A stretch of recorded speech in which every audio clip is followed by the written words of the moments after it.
तीन मछलियाँ। एक समय की बात है, एक घने जंगल के अंदर बड़ा सा तालाब था। उस तालाब में बहुत सारी मछलियाँ रहती थीं, जिनमें से तीन मछलियाँ एक दूसरे की पक्की सहेली थीं। इन तीनों का स्वभाव बिल्कुल अलग था। इनमें से दो बहुत समझदार थीं। पहले संकट आने के पहले ही अपना बचाव कर लेती थीं, दूसरी संकट आने पर अपनी सुरक्षा कर लेती थी, जबकि तीसरी सब कुछ भाग्य पर छोड़ देती थी। तीसरी मछली कहती कि अगर भाग्य में संकट होगा तो हम कुछ नहीं कर सकते, और भाग्य में नहीं होगा तो कोई भी हमारा कुछ नहीं कर सकता। एक दिन रास्ते से गुजर रहे एक मछुआरे ने उस तालाब को देख लिया। उसने देखा कि तालाब मछलियों से भरा पड़ा है। उसने तुरंत अपनी बाकी साथियों को इस बारे में बताया। मछुआरे और उनके साथियों ने अगली सुबह यहाँ आने और उन मछलियों को पकड़ने का फैसला किया, लेकिन मछली ने मछुआरे और उनके साथियों के बीच की बातचीत सुन ली थी। उसने तुरंत तालाब में रहने वाली सभी मछलियों को इकट्ठा किया और सारी बात बता दी। पहली मछली बोली कि हो सकता है कि कल मछुआरे आकर हमें जाल में पकड़ कर ले जाएं।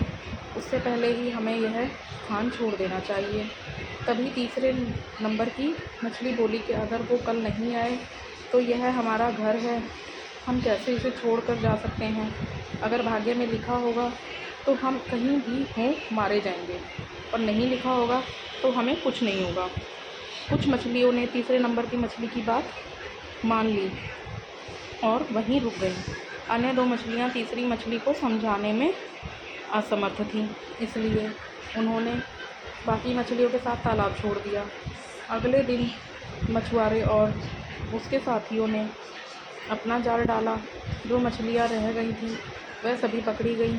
जो मछलियाँ भाग गई थीं उन सभी की जान बच गई, और जो तालाब में रुक गई थी वे सभी मछुआरे के द्वारा पकड़ ली गई। मछुआरे ने उन्हें एक टोकरे में डाल दिया, जहाँ सभी तड़प तड़प के मर गई।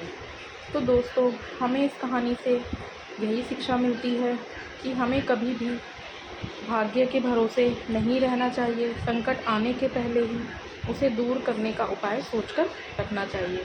दोस्तों, अगर कहानी पसंद आई हो तो please like, share and subscribe करें, और कमेंट करके बताएं आपको कहानी कैसी लगी।